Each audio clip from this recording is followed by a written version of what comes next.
ಊರಿಗೆ ಅರಸನಾದರೂ ತಂದೆ ತಾಯಿಗೆ ಮಗನೇ ಎಂಬ ಕನ್ನಡ ಗಾದೆ ಮಾತಿನ ಅರ್ಥ ಹೀಗಿದೆ. ಅರ್ಥ: ಒಬ್ಬ ವ್ಯಕ್ತಿಯು ಎಷ್ಟೇ ದೊಡ್ಡ ಸ್ಥಾನವನ್ನು ಅಲಂಕರಿಸಿದರೂ, ಎಷ್ಟೇ ಅಧಿಕಾರವನ್ನು ಹೊಂದಿದ್ದರೂ, ಸಮಾಜದಲ್ಲಿ ಎಷ್ಟೇ ಗೌರವವನ್ನು ಪಡೆದರೂ, ಅವನು ತನ್ನ ತಂದೆ ತಾಯಿಗೆ ಯಾವಾಗಲೂ ಮಗನಾಗಿಯೇ ಇರುತ್ತಾನೆ. ಆ ಸ್ಥಾನಮಾನಗಳು ಮತ್ತು ಅಧಿಕಾರವು ತಂದೆ ತಾಯಿಯ ಮೇಲಿನ ಮಮತೆ, ವಾತ್ಸಲ್ಯ ಮತ್ತು ಕರ್ತವ್ಯವನ್ನು ಬದಲಾಯಿಸಲು ಸಾಧ್ಯವಿಲ್ಲ.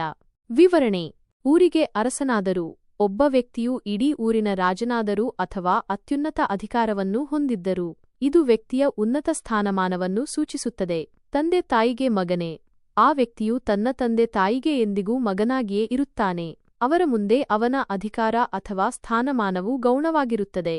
ಈ ಗಾದೆಯು ಸಂಬಂಧಗಳ ಮಹತ್ವವನ್ನು ಮತ್ತು ಕುಟುಂಬದ ಬಾಂಧವ್ಯದ ಮೌಲ್ಯವನ್ನು ಎತ್ತಿ ತೋರಿಸುತ್ತದೆ. ಒಬ್ಬ ವ್ಯಕ್ತಿಯು ಸಮಾಜದಲ್ಲಿ ಎಷ್ಟೇ ಎತ್ತರಕ್ಕೆ ಬೆಳೆದರೂ, ತನ್ನ ಮೂಲವನ್ನು ಮತ್ತು ತನ್ನನ್ನು ಬೆಳೆಸಿದವರನ್ನು ಎಂದಿಗೂ ಮರೆಯಬಾರದು. ತಂದೆ ತಾಯಿಯ ಮೇಲಿನ ಪ್ರೀತಿ ಮತ್ತು ಗೌರವವು ಯಾವುದೇ ಸ್ಥಾನಮಾನಕ್ಕಿಂತಲೂ ದೊಡ್ಡದು.